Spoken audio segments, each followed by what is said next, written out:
I'm really proud of my team. These guys made history. They're the best basketball team in the history of Auburn basketball. They gave us a ride that won't ever be forgotten. And they did so many great things both on and off the court that I'm extremely proud of.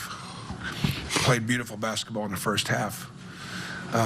We were prepared. We had a great game plan. They executed really well. We only turned the ball over twice. Second half, Florida's effort and energy. The fact that we're not as deep as what we normally are was a factor. And I thought fatigue was a factor.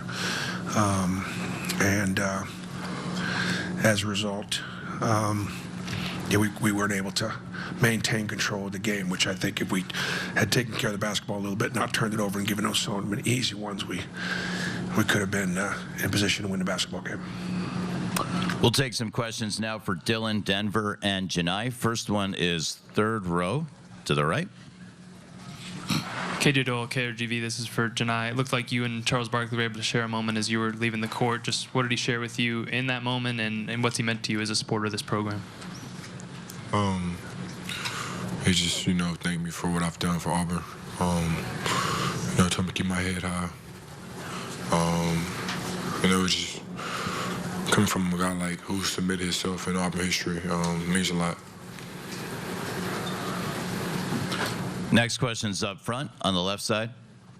Aaron Bracey from Hoops HQ. Denver, what made guarding Walter such a challenge? What was he doing out there that was tough for you guys tonight? Honestly, just, do a lot of dribbling handoffs. Just a lot of actions just run through him. Just constant moving. I feel like that's just what gave him some of the looks that he had tonight. Just a lot of handoffs, a lot of drives. So that's what it was. Continuing with questions for the student athletes from Auburn, center of the room. Dylan, you've been here 5 years. You've been through the COVID year. You've been through some really incredible ups. As you look back on your career at Auburn, and you're kind of like the glue, the spiritual leader of this team, walking away from this right now, what are some of the memories that you feel like, I know it's tough right now with going through a loss, but that you've learned from being in this program? Yeah, first and foremost, all glory to my Lord and Savior Jesus Christ. Without him, I wouldn't be here. And it's bittersweet to end it this way, knowing that we left the national championship on the table. But, being at Auburn has been the best 5 years of my life, and I couldn't have chosen a greater university to have loved me back and, just watch me grow up from 18 to 23. And I am the man I am because God let me come to Auburn. And, man, the thing I'll take away most is just being an Auburn man, but just being a teammate, being a player for Bruce Pearl, but also being in the locker room. We're the best locker room in the country. I love these guys, and I cherish every single moment, every single memory we made. And that's my prayer the whole year, just Lord, to prolong our season. We just had so many great memories on and off the court. This is the funniest team I've ever been on, but the most loving and caring and thoughtful team I've ever been on. And I'll forever remember this team, and I hope we can stay in touch for the rest of our lives. Continuing with questions for the players from Auburn, same part of the room, same microphone. Justin Ferguson, Auburn Observer. Denver, second half, did they do anything differently defensively to give y'all some issues? Like, what do you think the change was there? Honestly, I just feel like we probably just fell to fatigue a little bit. Turned the ball over. We had a lot of careless turnovers that in the first half we really didn't have. And I feel like that's what probably just gave them that extra spark. To take the lead. If you have a question for the student athletes, please raise your hand. We have two. We'll do Lane first, and then we'll come back across the aisle. Lane Higgins from the Wall Street Journal. Janai, this is for you. I know coming into this game, you said that your ankle felt totally fine. In the second half, it looked like it was kind of getting to you a bit, and you were limping a bit. Can you kind of walk us through, what you were playing through and kind of, the heart that took to push through that? My ankle was fine. Across the aisle with another question. Jim Vertuno of the Associated Press for Janai. I'd ask you the same question about the elbow. That was a question coming in.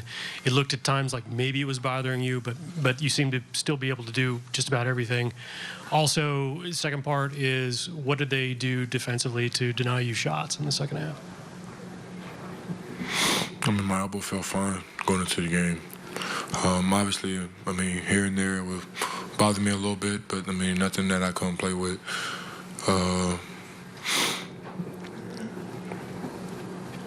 You know, I feel like we got the looks that we wanted to get. I wasn't able to capitalize and finish them. If you have a question for the Auburn student athletes, please raise your hand. With no more questions, we want to thank Dylan, Denver, and Janai for joining us here in the main interview room. Congrats on a great season, fellas. They're going to head back to the Auburn locker room. It remains open. I'll let you know the official time when we have one. Either way is good. Thank you. All right, guys. All right, baby. Love you. Love you, too. Thank you. First question for Coach Pearl. We're going up front to the right. Coach, you guys had a hell of a run here to the Final Four. Michael Gittins, World Four. You said fatigue was a factor for your team coming in. Just the grind of the NCAA tournament, or was anything in the routine that stood out? We got down to 7 guys, and that's not enough. You know, we just did not have enough help off the bench. And, you know, I think to take a little heat off of Janai, we scored great in the first half with our 2-point baskets. We went through him, and he did great. And I don't know whether we got away from it a little bit, but we only had a handful of 2-point baskets in the second half. So I'll give Florida credit defensively for stepping up. But I just think that, you know, passing and catching and fighting for your real estate, getting your spots, not letting them push you out of position. And I think that's why we didn't execute. In the center of the room, Coach. Coach Daryl Dapprich with Auburn Daily. You know, Clayton Jr. is a phenomenal player. He hit some shots that were contested, falling back, some threes that you guys got out on him defensively. But there were some times he got to the rim real easy and really got to the with layups. Talk about the defensive maybe breakdowns on that and what happened that allowed him to get to the rim so easy. Well, he's a great player, and you know, he can go both ways. He can make tough shots. About the only thing that, again, I probably should have done more would be trap the ball out of his hands a little bit. Believe it or not, that was part of our game plan, but we just didn't execute it.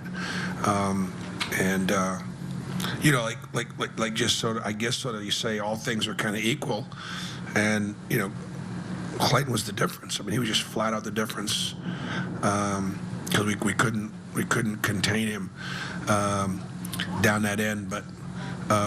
Again, I take responsibility for 12 turnovers in the second half. It's just impossible to either explain or to think that you can win, turn the ball over a little bit. We got a little out of sorts offensively, and guys just did not execute offensively what our game plan was like they did in the first half. Coach, center in the second row. Adi Joseph, CBS Sports. You mentioned the depth when you did your opening statement that Florida has. Obviously, you know, Janai got what he wanted in the first half. Did you kind of anticipate their depth and their size and their defensive acumen coming into play in the second half? Did you expect a different sort of look from Florida? Yeah, we knew they'd come out aggressively, but I was hoping that our starters would be able to withstand. I did not call timeout the first 4 minutes. I was trying to get to the TV timeout. We got to it. You know, obviously those starters, my top 5 players, all seniors.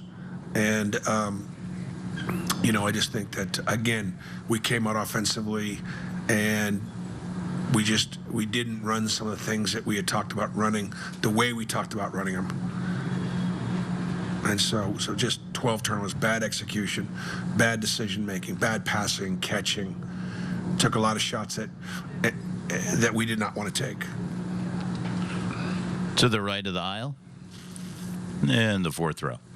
Justin Ferguson, Auburn Observer. Bruce, I was going to ask you about the shot selection. It felt like you guys had some good looks that didn't go down. Did you feel like that kind of faded in the second half and y'all took tougher looks? Or how did you feel about the shot selection? We just did not execute offensively in the second half. We just didn't. I give Florida credit for the defense, but there were certain things, certain reads, certain looks that we made in the first half and chose to not make them in the second half. Coach up front to the right. Michael Giddens, War Report, Auburn. Coach, can you talk a little bit about Miles Kelly? He had kind of a tough run through the last few games, especially from three. He's such a great shooter, but it seemed like he was unable to find a rhythm here in the last few games for you.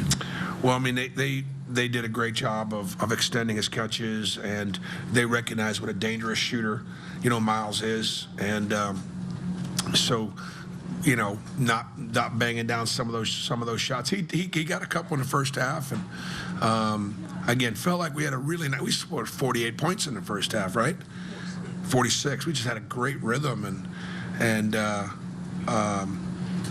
we got everything we wanted, but we had to work for it. And I just thought we stopped working offensively the way they're coached.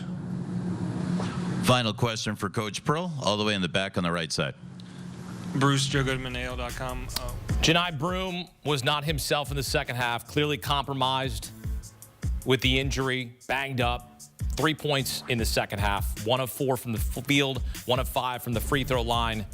Auburn, look, they fizzled down the stretch. They lost 3 of their final 4 games going into the NCAA tournament. And we kept saying no team has won the national championship after losing 3 of their final 4 games heading into the tournament. Well, that statement is still true. No team has ever won the national championship after losing 3 of their final 4 games entering the tournament. Auburn was trying to be the first to do so. They come up short in the final 4.